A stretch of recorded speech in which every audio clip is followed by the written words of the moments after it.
Commissioner, how are you? Oh, it's nice meeting you. But people cannot afford so it's clear. Yes. Network is out.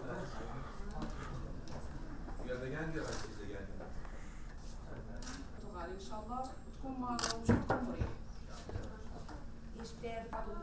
تساعدوا بعضكم وتساعدوا الناس اللي استقبلوكم. Now you have your family around you. انت عندك عائلتك يعني جنبك.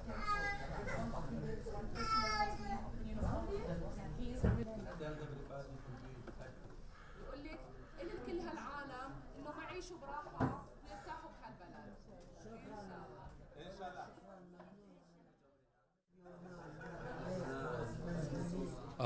First of all, allow me to express my thanks to my good friend, the Minister Constanza de Sousa, Urbano de Sousa, for this excellent opportunities gave to me to be back today in Lisbon. As you know, the purpose initially was to launch the annual drugs report, but it coincided with the arrival here in Lisbon of the second group of migrants who are relocated from Greece to Portugal. The very first ones arrived 1 week ago, 47 people, and approximately 30 people will come today.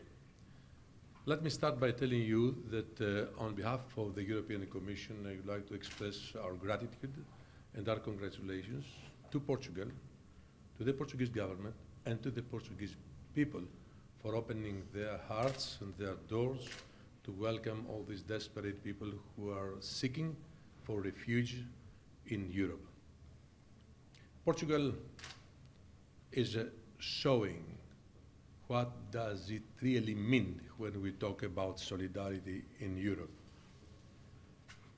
On the other hand, I can tell you that right now we're working very hard in order to fully implement the relocation and the resettlement scheme we had adopted altogether some months ago.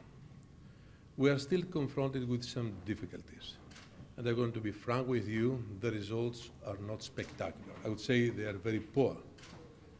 But the fact is only that countries like Portugal are sending today a signal to the rest of the European countries on what, as I said before, solidarity really means. But we do not stay only there.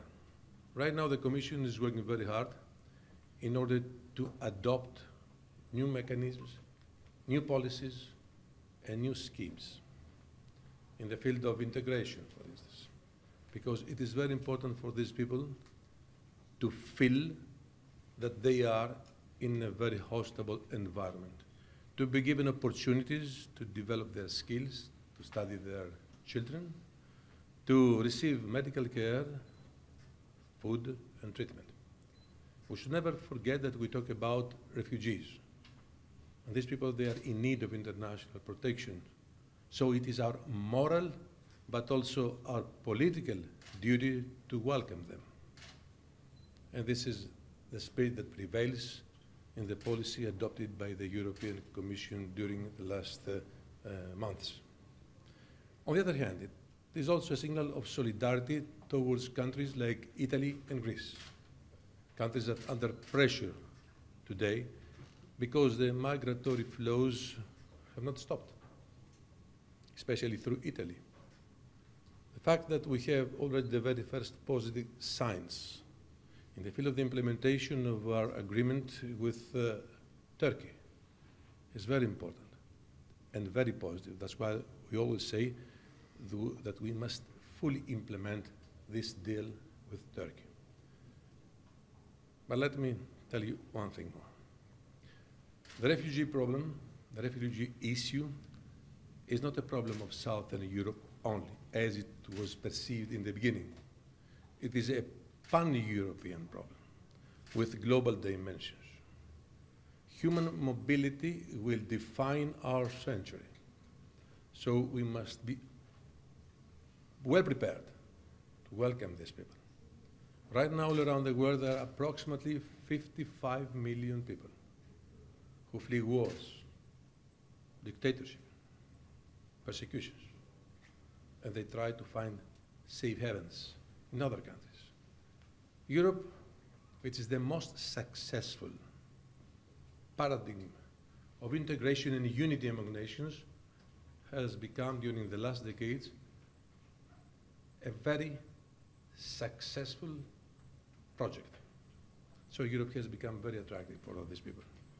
But Europe is basing its existence on two principles: solidarity and responsibility. And this is what everybody in Europe should adopt, uphold, and implement. And this is what Portugal is sending today as a signal to the rest of Europe. Last but very important. In some minutes from now, we are going to welcome these people who come from Greece. For me, it's not the first time. I was there in Italy when the very first relocation operation took place some months ago. I was there for a farewell event. The same in Rome. Today, I'm from the other side, all along with the minister and the citizens of Portugal to welcome these people. I would like to tell them one thing. Some minutes from now, they're going to cross the borders of Europe legally. They're going to be received in a human way with respect to their personality, with dignity and humanity. And this is something that has to do with the European culture, the European civilization. And Portugal is one of the countries of Europe and within Europe to send this message to these people and to the whole world. I would like to express my gratitude and my thanks to the minister, to the government, and to the people of Portugal. But in your opinion, European Union can done more for these efforts? The last weeks was the most mortal of the last years. Oh yes. Unfortunately, even now that we are here, in this very hospitable country, in this very hospitable city, there are still people dying in the Mediterranean. Just 1 week ago, we had hundreds of people. After the boat capsized, they died, they were drowned. So we must give an end to this drama. That's why Europe is working very hard. From the very first moment of the life of this Commission, we adopted a common European migration policy. And we are taking all necessary measures. But it is very important, in order to implement our policy, all member states to be part of it. There are no lonely ways in Europe. We are together, we are working together, we are deciding together, we must implement together what we have decided. So, if I can send a message to the other countries in Europe, to the other member states from Lisbon, is to think, feel, and act in a European way, according to the principles of solidarity and responsibility.